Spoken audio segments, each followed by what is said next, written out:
Good evening ladies and gentleman. Laws of nature में आपका स्वागत है।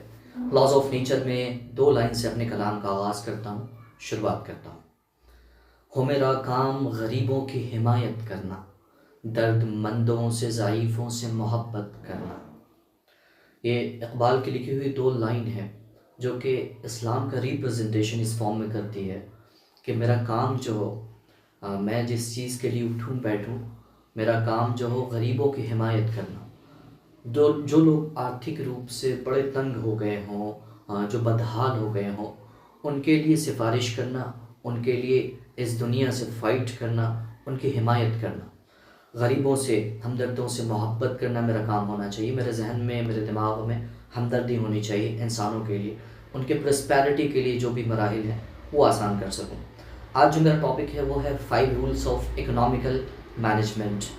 माशी तौर पर, आर्थिक तौर पर, जो रूप में मनी के फॉर्म में जो भी चीज़ हमारे पास आती है इकोनॉमी के फॉर्म में, उसका मैनेजमेंट किस तरह से कर सकते हैं हम अपने घरों को चलाने के लिए, अपने कॉलेजेस को, इंस्टीट्यूट को, जो भी इदारे हों, हर एक चीज़ को चलाने के लिए, अपनी लाइफ को खुद चलाने के लिए पैसों की ज़रूरत पड़ती है।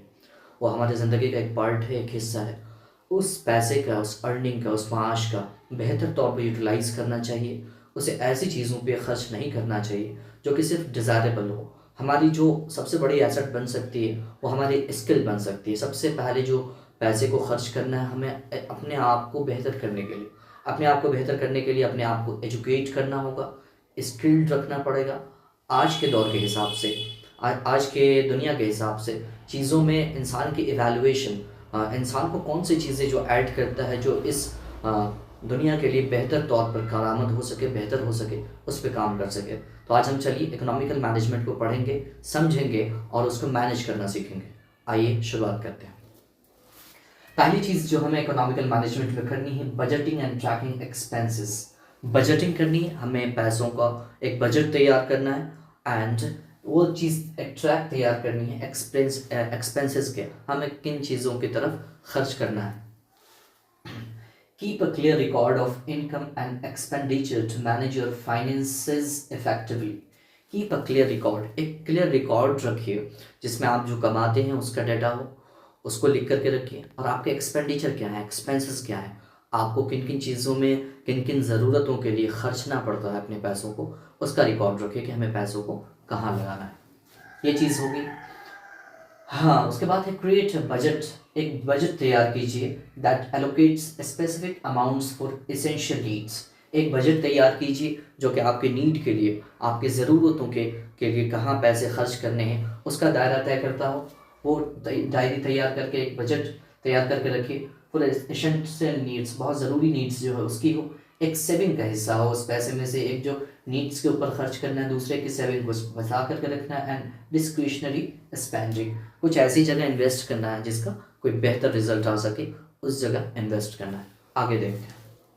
Save and invest regularly. Save करना है और इन्वेस्ट करना है, खर्चना है रेगुलरली। किस चीज़ के ऊपर वो देखते हैं। Consistently set aside portion of your income for saving. आप अपने इनकम में से कुछ हिस्से को लगातार तौर पर सेविंग के फॉर्म में रखिए एंड इन्वेस्टमेंट, और कुछ हिस्सों को इन्वेस्टमेंट के फॉर्म में दीजिए। प्रायोरिटाइज कीजिए बिल्डिंग एंड इमरजेंसी फंड। एक ऐसी सेविंग को रखिए जो कि इमरजेंसी के वक्त काम आ सके वो सेविंग, ठीक है। And consider investing in long term wealth building opportunities like retirement accounts और स्टॉक्स। और ऐसी चीज़ों में उस पैसे को इन्वेस्ट कीजिए जो कि लॉन्ग टर्म में आपको एक एसेट के फॉर्म में रिजल्ट दे सके। आप जब रिटायर्ड होंगे किसी काम को करने के बाद, उसमें आपके लिए वो फ़ायदेमंद हो सकेगा। आगे देखते हैं। Avoid unnecessary date. अवॉइड कीजिए बिना ज़रूरत के कर्ज लेना।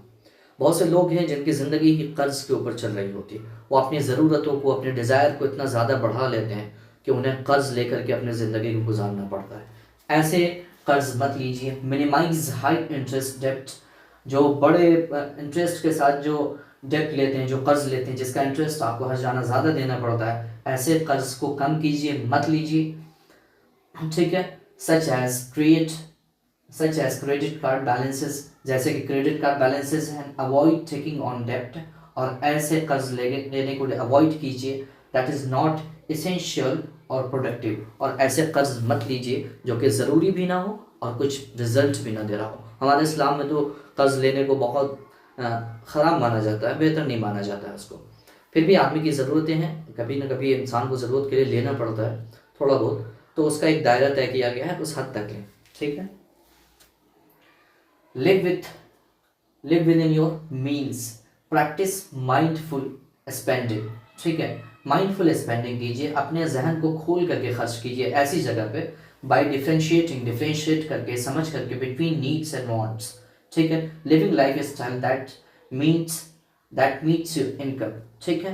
लिविंग विद योर मीन्स, अपनी ज़रूरतों के मुताबिक पैसों को खर्च कीजिए।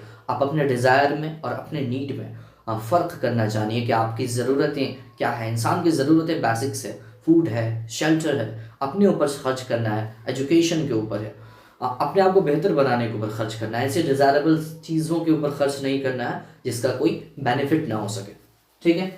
उन चीज़ों को अवॉइड कीजिए। अपनी ज़िंदगी के हिसाब से अपने लिविंग स्टैंडर्ड को ऐसा सिंपल रखिए कि कम से कम उस पर खर्च करें, ठीक है। एजुकेशन पर कीजिए जिससे आप अपने स्किल को बढ़ा सकेंगे, अपने आप को निखार सकेंगे।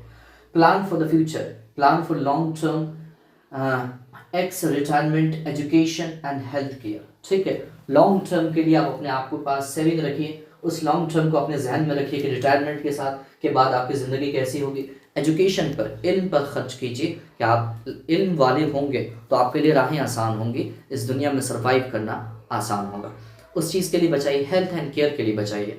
आपकी ज़िंदगी जब उम्र बढ़ती है या फिर ज़िंदगी के किसी पड़ाव में भी आदमी को हेल्थ को अच्छा रखने के लिए अच्छी मेडिकल फैसिलिटीज़ चाहिए, बहुत सी चीज़ें चाहिए होती, उसको जहन में रख करके अपने सेविंग्स को बचाइए और ऐसे एसेट में खर्च कीजिए कि वो आपके बुरे वक्त में कारआमद बन सके।